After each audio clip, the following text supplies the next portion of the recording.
안녕하세요. BYD 공식 딜러 신창환 팀장입니다. 드디어 실 시승 차량이 저희 전시장에 입고가 됐습니다. 제가 오늘 영상에서 우리 실 AWD 모델의 최대 주행 가는 거리 측정을 한번 진행을 해볼 겁니다.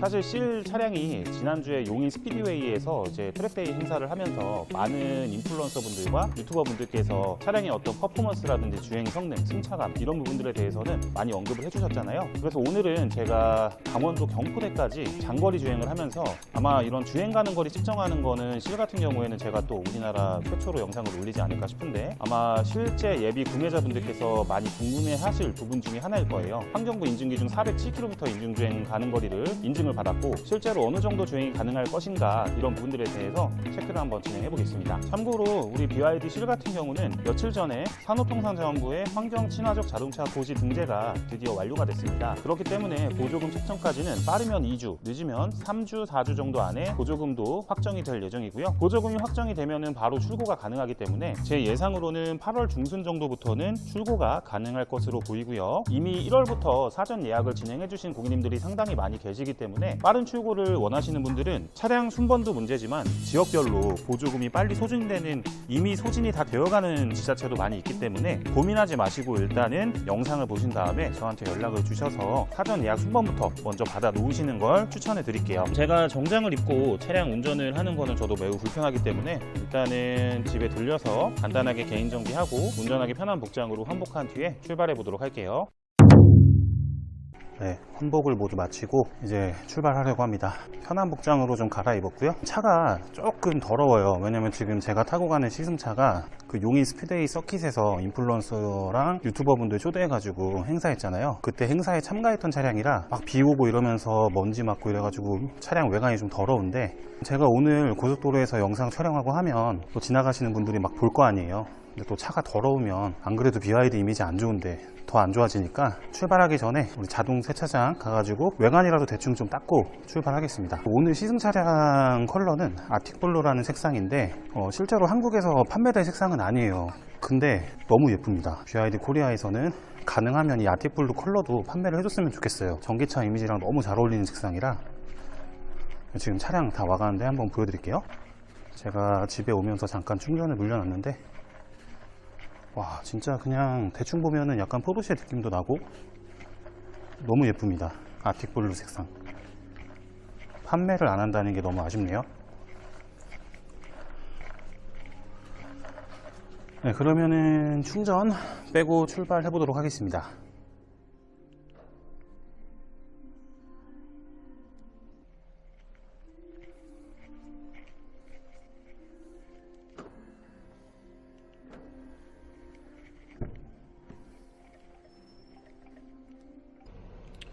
일단은 말씀드린 대로 외관 세차 진행을 간단하게 하고 갈 거라서 자동 세차장으로 먼저 이동하도록 하겠습니다. 가시죠. 일단은 저는 경포대를 찍고 가겠습니다. 내비는 순정 팀맵을 이용해서 경포대 해수욕장을 찍고 가보겠습니다. 동탄에서 출발을 하니까 편도로 216km가 나오네요. 편도로 216km면 왕복이면은 440km 정도 될 테니까, 지금 배터리가 99% 충전돼 있고 385km 주행 가능하다라고 나오거든요. 이 정도면 사실 갔다 오는데 왕복으로 문제가 없어야겠죠?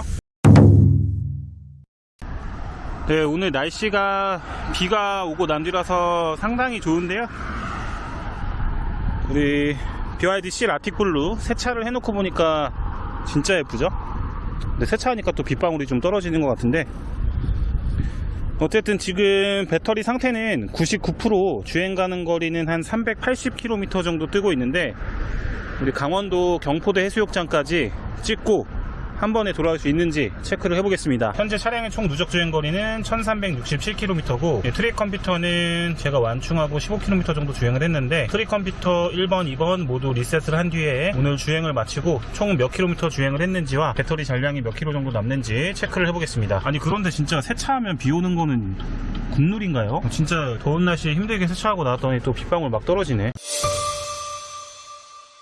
동탄에서 이제 막 출발을 했고요. 이번 컨텐츠 자체가 BYD 실의 최대 주행 가는 거리를 확인해보는 영상이잖아요. 그렇기 때문에 당연히 최대 주행 가는 거리를 뽑기 위해서 할 수 있는 모든 수단은 가용을 해야겠죠. 드라이빙 모드는 에코 모드로 놓고 고속도로에서의 주행 속도는 시속 110km를 초과하지 않을 예정입니다. 100km 제한속도 구간에서는 100km로 주행을 하고 110km 속도 구간인 곳에서는 110km로 놓고 반자율 주행 모드를 켜놓고 주행을 할게요. 근데 530마력짜리 차를 가지고 고속도로를 주행을 하는데 마음껏 달려보지 못한다는 게 마음이 아프네요. 어쨌든 여름철 BYD 실의 최대 주행 가는 거리 과연 몇 킬로미터가 나올지 주행을 한번 해보도록 하겠습니다.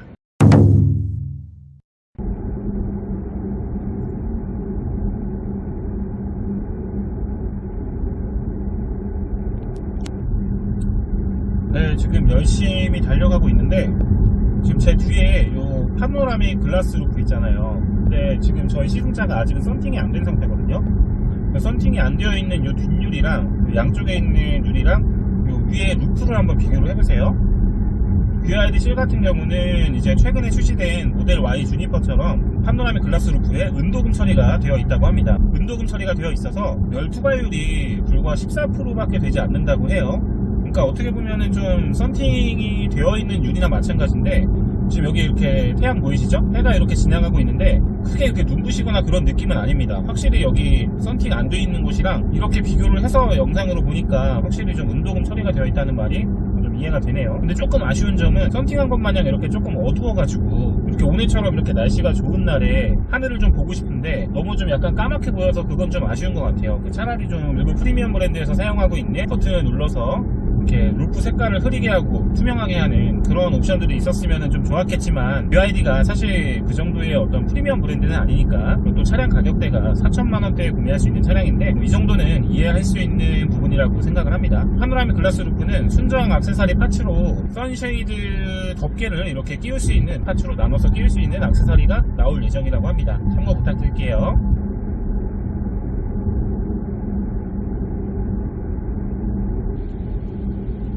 네, 아까 출발하기 전에 세차를 열심히 했는데 괜히 세차했네요. 그래도 이렇게 주변에 지나가는 차들이 잠깐 멈칫멈칫하면서 저희 차량을 좀 구경을 하는 것 같기는 해요. 아무래도 이제 자동차를 좀 좋아하시는 분들 입장에서는 이 차를 보면은 저거 BYD 실인데 라면서 구경을 좀 이렇게 하시겠죠? 앞에 앞서가는 트럭만 추월하고 나서 2차로로 진입하도록 하겠습니다. 트럭 추월하고 안정적으로 2차선으로 진입하겠습니다. 1차로는 추월 차선이죠.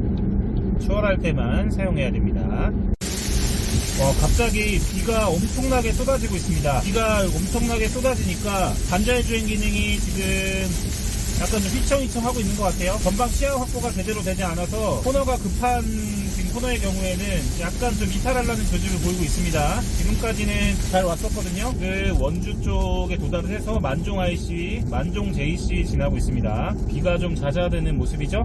만종 JC를 지나니까 언제 비가 왔냐는 듯이 이렇게 다시 화창한 날씨를 보여주고 있는데요. 지금 속도는 100km에서 110km를 좀 이제 왔다 갔다 하면서 주행을 하고 있으니까 이 부분을 참고해 주시면 고맙겠습니다. 제가 이쯤에서 이제 우리 실의 장점을 하나 좀 말씀을 드리자면 지금 95km 주행을 하고 있고 제가 아까 경부고속도로 올리고 나서부터는 지금 거의 한 70km 이상을 지금 고속도로 주행을 하고 있는데 반자율 주행을 켜놓고 핸들만 이렇게 잡고 있으면 한 번도 이탈을 하지 않습니다. 아까 비 와가지고 비가 막 쏟아지는 그 와중에도 약간 휘청휘청하는 모습을 보이긴 했는데 코너를 이탈하거나 차선에 놓치는 일은 생기지 않았어요. 끝까지 이제 차로 유지를 하고 있었고 제가 좀 불안해가지고 핸들 잡을 준비는 했지만 어쨌든 이탈을 하지 않고 끝까지 유지를 해줬다는 점, 생각보다 이 반자율 주행 기능의 차로 유지 기능이 괜찮다는 점. 아토3에서도 제가 한번 1월달에 장거리 영상을 찍으면서 한번 말씀드린 적이 있잖아요. 반자율 주행이 딱 하나 불편한 거는 핸들을 잡고 있는지 자동차가 이제 파악하는 그 요소가 정전식 터치가 아니라 이제 감압식이다 보니까 핸들을 어느 정도 잡고 이렇게 손으로 이렇게 쥐고 움직이는 모션을 취해줘야 얘가 이제 운전자가 핸들을 잡고 있구나라고 인식을 하거든요. 그 부분에 대한 불편함만 약간 좀 뺀다고 하면은 반자율 주행 기능에 대한 어떤 완성도는 국내차 수준 못지않게 굉장히 좀 뛰어나다라고 생각을 합니다. BYD 실 차량 같은 경우에는 지난주에 용인 스피드웨이에서 진행된 그 트랙데이 행사에서 많은 인플루언서 분들이 장단점 여러 가지 말씀 주시긴 하셨지만 공통적으로 장점으로 말씀 주셨던 것 중에 하나가 공도 구간 주행할 때 세닉 드라이브였죠. 공도 구간 주행을 할 때 승차감이 생각보다 괜찮다는 말씀을 되게 많이 주셨어요. 그러니까 어떻게 보면은 BYD 실 같은 경우는 퍼포먼스 EV를 표방하는 고성능 세단인데 고성능 세단답지 않은 약간 부드러운 승차감 이런 것들에 의외로 조금 놀라셨던 것 같아요. 그런 부분에서의 실이 장점이 생길 수밖에 없는 두 가지 요소가 있는데요. 일단은 승차감적인 부분에서는 BYD 실 같은 경우는 FSD라고 하는 서스펜션의 댐퍼를 컨트롤해주는 장치가 들어가 있습니다. 프리퀀시 셀렉티브 댐핑이라고 하는 옵션인데요. 흔히 여러분들이 생각하시는 것처럼 능동적으로 자동으로 전자식으로 제어를 해서 서스펜션의 댐퍼를 조절해주는 옵션은 아닌데 기계식이라고 보시면 됩니다. 주행을 하면서 이제 요철 구간이나 이런 울퉁불퉁한路面에서 올라오는 이런 진동을 주파수로 체크를 해가지고 서스펜션에 달려있는 그 유압 밸브가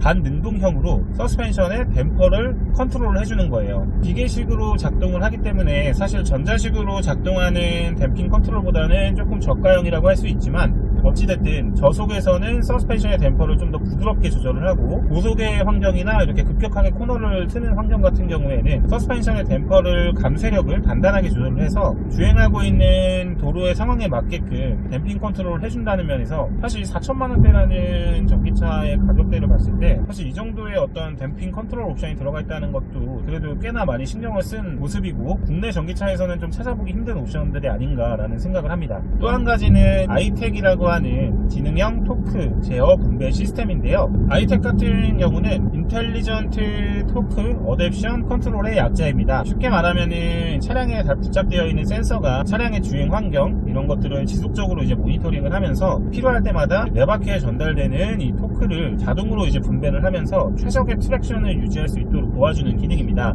타이어가 미끄러지는 쪽에서는 이제 구동력을 좀 빼고 타이어가 미끄러지지 않는 쪽에 접지가 되어 있는 타이어 쪽으로 순간적으로 이제 구동력을 더 분배를 하면서 미끄러운 코너에서의 어떤 탈출이나 눈길 주행 이런 어려운 그 노면 상황에 직면을 했을 때 주행을 좀 더 수월하게 해줄 수 있게끔 도와주는 장치라고 보시면 되는데 아이텍 같은 경우는 토크 벡터링의 기능을 포함한 조금 더 진화된 토크 제어 시스템이라고 보시면 될 것 같아요. 근데 사실 이 아이텍이라고 하는 토크 분배 시스템을 저희 차량 모니터에 설정해서 켜고 끌 수가 있거든요. 그래서 저는 과연 저희 지난주에 용인 스피드웨이에서 시승을 하셨던 분들이 트랙 주행을 하면서 이 아이텍 옵션을 활성화를 하고 주행을 하셨는지 그게 조금 걱정이 되긴 합니다. BYD 코리아에서 이런 부분들을 사전에 시승하기 전에 좀 안내를 해주셨으면 좋았을 텐데 제가 스피드웨이에서 체험을 할 때는 그런 부분에 대해서는 안내를 따로 받지 못했거든요. 근데 이제 저희 서킷에서 주행하셨던 분들이 공통적으로 좀 하셨던 말씀 중에 하나가 좀 리어가 많이 좀 흐른다 이런 말씀들을 많이 하셨는데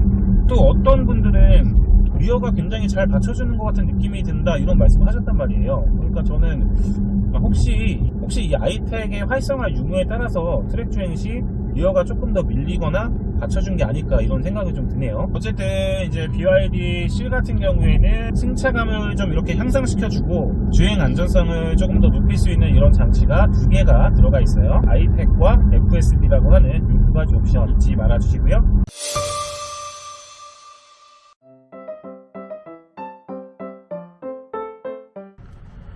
네, 썸네일 사진 촬영을 다 마쳤고요. 제가 썸네일 사진을 내려서 막 찍고 있으니까 지나가던 EV6 차주분께서 옆으로 이렇게 오셔가지고 차량 구경 좀 해도 되냐고 하셔가지고 흔쾌히 구경을 좀 시켜드렸는데 와 신기하네요. 사진 보이시죠? 제가 저도 신나는 마음에 뒷모습만 이렇게 좀 사진을 좀 찍었는데 EV6 차주분께서 지나가시다 말고 이렇게 차량 구경하시면서 엄지손가락을 치켜 세워주시고 가셨습니다. 제가 구독 부탁드렸는데 제 채널 구독하셨다 그러면 댓글 한번 꼭 남겨주세요. 네, 그러면 저는 화장실만 좀 한번 다시 갔다가 다시 출발해 보도록 하겠습니다. 방금 전에 차 구경하셨던 그 분들도 온라인에서 보는 것과 다르게 실제로 차량을 보시니까 많이 놀라셨나봐요. 생각보다 훨씬 좋아가지고 저희 차를 보시는 분들이 항상 똑같이 하는 말씀이 실물로 차 보시면 진짜 놀라신다니까요. 평창에서 강릉 경포대 해수욕장까지 다이렉트로 주행을 해서 가보도록 하겠습니다. 배터리 잔량 67%, 주행 가는 거리 269km 뜨고 있습니다.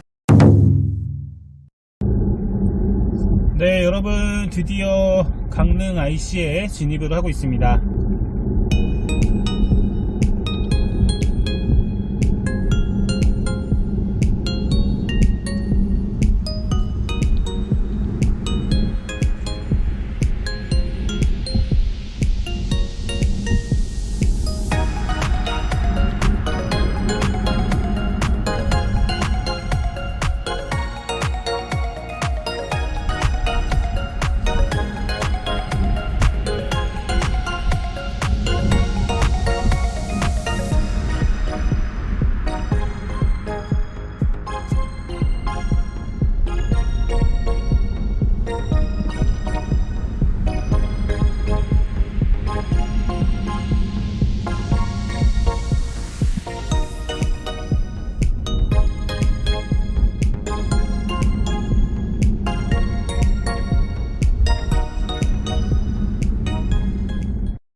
드디어 목적지인 경포 해변에 다 와가고 있습니다. 정면에 스카이베이 호텔도 보이고 있죠.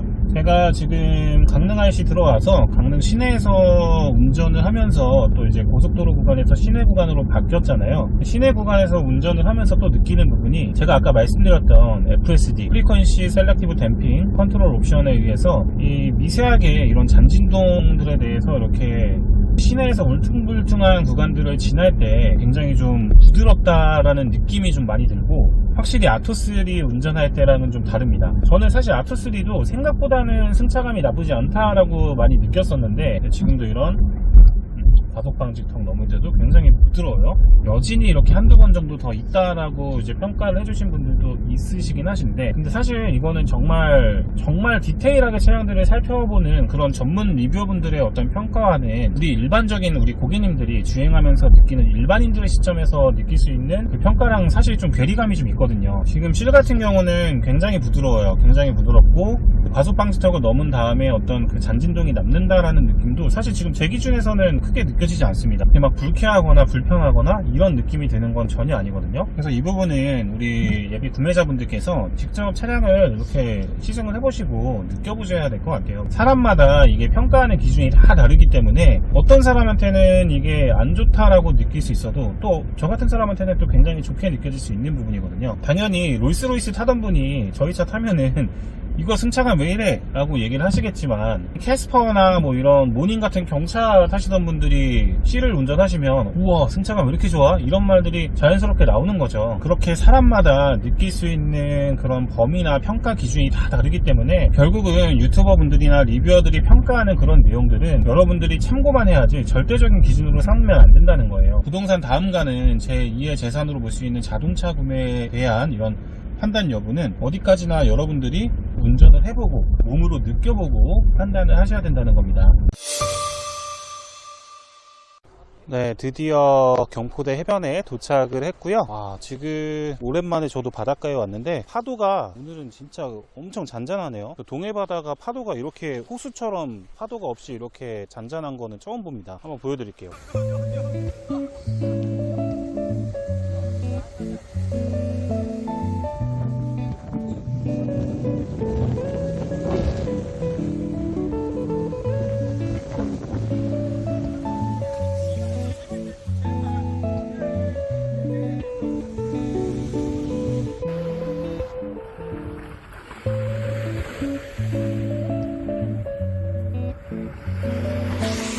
바닷물이 진짜 맑죠?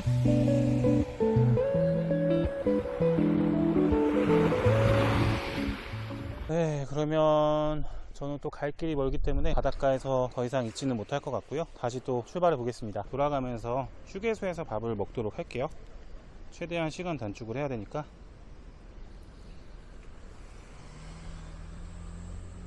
약간 미등이 점등됐을 때도 상당히 예쁜 모습의 BYD 실입니다.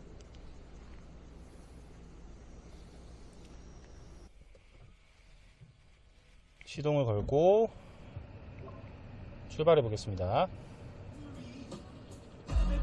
일단 출발하기 전에 중간 정산을 좀 하면, 저희 집이 있는 동탄 신도시에서 출발해서 경포대 해수욕장까지 정확하게 210km 주행을 했고요. 배터리 잔량은 59%, 잔여 주행 가는 거리는 302km가 뜨고 있습니다. 당연히 이 상태로면은 동탄 집까지 다시 돌아가는 거는 충전을 하지 않아도 전혀 문제가 없을 것이고요. 그러면 다시 집으로 출발해 보도록 하겠습니다. 가시죠.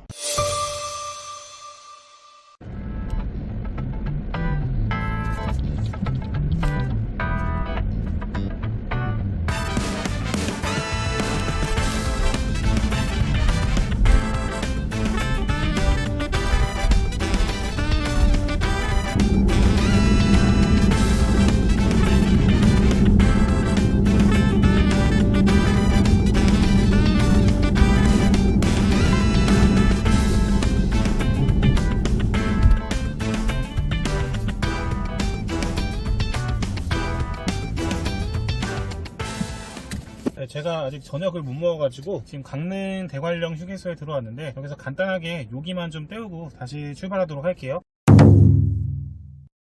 낭패입니다. 휴게소에 들어갔다 왔는데 강릉 대관령 휴게소는 음식점 영업을 9시까지밖에 안 하네요. 배고픈데 어쩔 수 없이 다음 휴게소까지 달려서 가야겠네요. 대관령 휴게소 다음 휴게소는 횡성 휴게소까지 가야 될 것 같은데 빨리 달려가지고 가보겠습니다.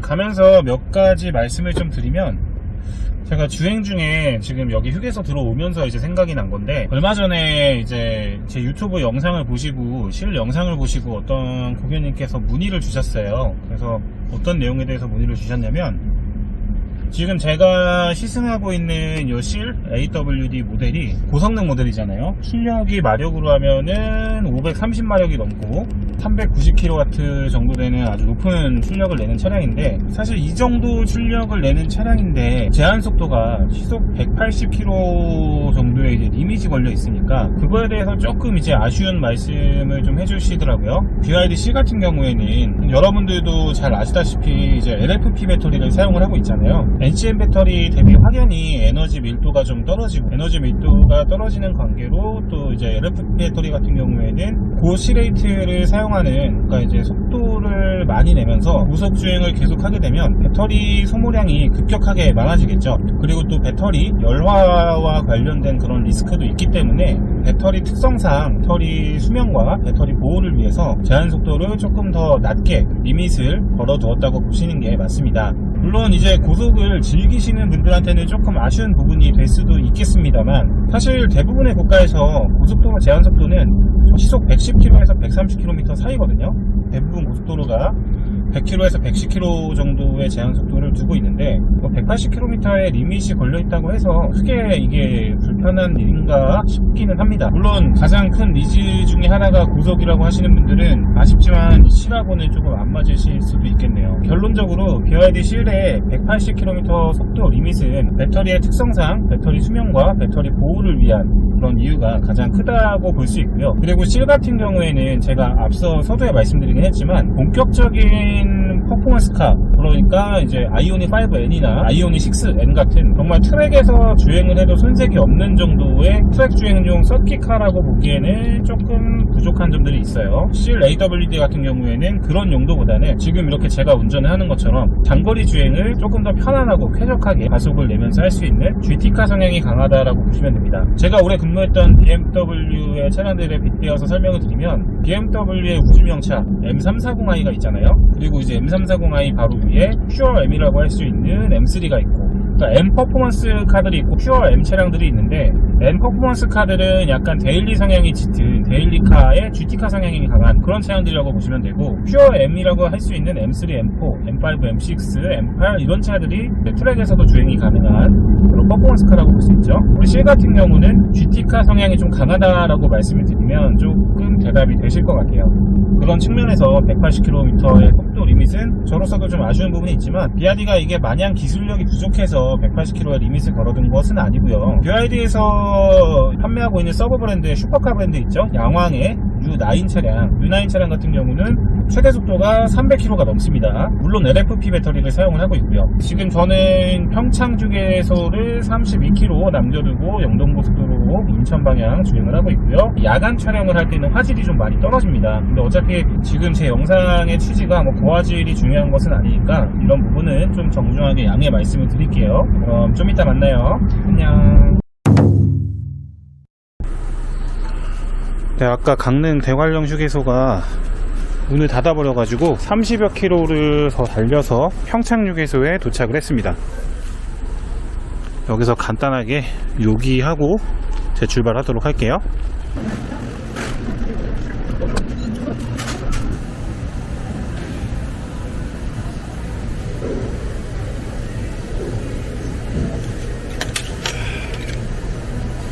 네, 밥 다 먹었고요. 배고플 때 먹으니까 라면 진짜 개맛있네요. 다시 먼 길 출발해 보겠습니다.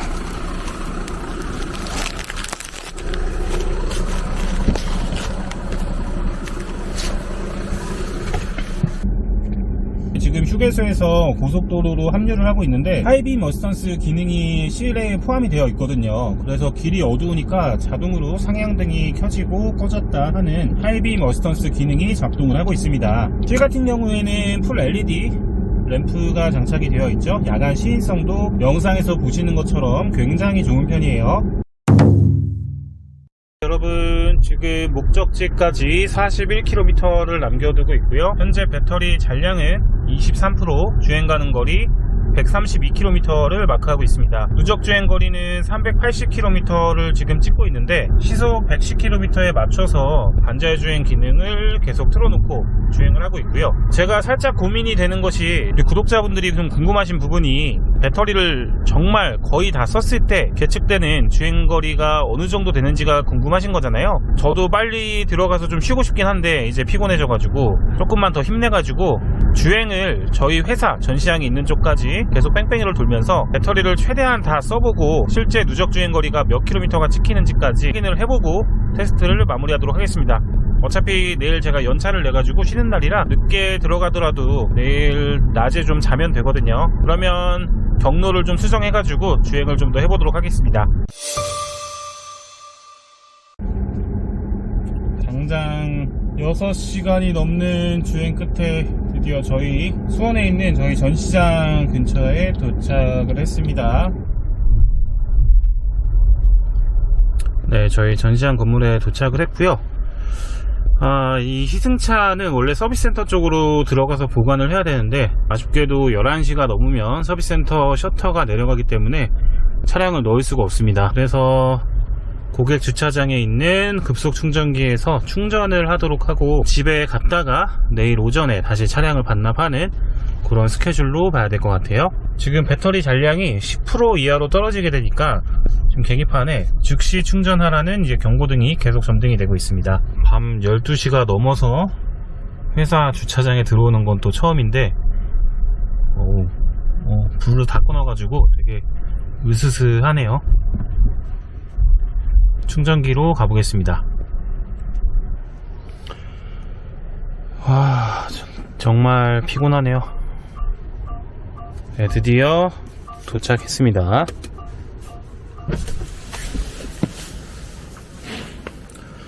네, 저희 도이치 오토월드에 있는 BMW 차징 스테이션인데 급속 충전기랑 완속 충전 등이 가능하고요.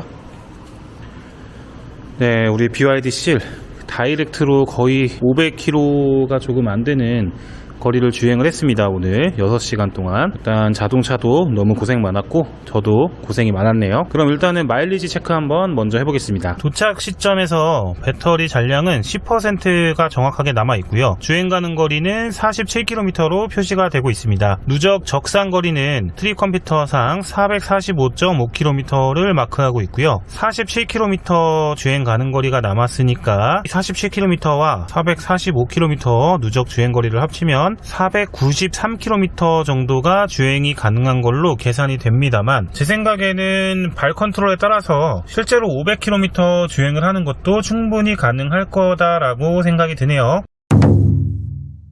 충전이 시작이 됐습니다. 급속 충전이 시작이 됐고요. 충전 속도가 몇 킬로와트가 나올지 좀 궁금한데요. 충전기 물리자마자 2%가 충전이 됐고 현재 충전 속도는 88.8kW가 나오고 있습니다. 예상 충전 완료 시간은 일단 1시간 7분에서 조금씩 줄어들고 있는데 저도 남은 시간 동안 화장실도 좀 갔다 오고 좀 쉬면서 충전 완료될 때까지 기다려 볼게요. 네, 구독자 여러분, 저 잘 보이나요? 잘 안 보이는 것 같은데 네, 좌우지간 오늘 거의 한 450여 킬로에 달하는 주행을 5시부터 거의 7시간 정도 이제 운전을 하면서 주행거리 측정을 해봤습니다. 결론적으로 이제 실이 인증받은 주행거리는 407km이지만 요즘 같은 따뜻한 날씨에는 500km에 근접하는 주행 가는 거리도 충분히 가능하다라는 게 이제 저의 결론이고, 장거리 운전을 하면서 제가 느낀 점은 일단 실 같은 경우는 확실히 GT 성향이 강한 장거리 주행에 조금 더 이렇게 최적화되어 있는 차량 같다는 느낌이 들어요. 일단은 이 나파 가죽으로 된 이 시트의 착자감이 굉장히 좋고 쿠션감도 굉장히 좋고요. 제가 아토3로 세종시를 다녀왔을 때랑 다르게 지금 굉장히 오늘 운전을 많이 했는데도 불구하고 허리 쪽에 피로가 피로감이 저는 상대적으로 좀 덜한 것 같습니다. 물론 반자율주행을 켜고 거의 대부분의 운전을 자동차가 대신해서 해준 것 때문인 이유도 있지만 기본적으로 차량의 어떤 불쾌 지수를 얘기하는 MVH라고 하죠. 이런 부분들이 제가 예상했던 것보다도 훨씬 기대 이상의 수준을 보여주는 것 같아요. 거기에 더불어서 편안한 착자감과 이런 승차감들이 플러스 요인이 되면서 운전의 어떤 피로감이나 이런 것들을 상당히 좀 줄여준 것이 아닌가 이런 생각이 들고요. 저의 오늘 영상 리뷰가 예비 구매자분들께 도움이 되셨으면 좋겠고요. 비록 영상 퀄리티는 전문적인 유튜버 분들에 비해서 조금 떨어지지만 우리 소비자분들을 위해서 이렇게 늦은 시간까지 고생하는 모습 예쁘게 봐주시고 실차량 구매를 염두하고 계신다면 제가 전국 어디든 출고를 도와드릴 수 있으니까 그냥 지나치지 마시고 도움이 되셨다면 구독과 좋아요 및 차량 문의도 꼭 저에게 해주시면 진심으로 감사드리겠습니다. 그럼 오늘 영상은 이쯤에서 마무리하도록 하고요. 다음에는 우리 실의 출고 영상으로 찾아뵐 수 있기를 기대하면서 오늘은 여기서 인사드릴게요. 시청해주셔서 진심으로 감사드립니다. 안녕.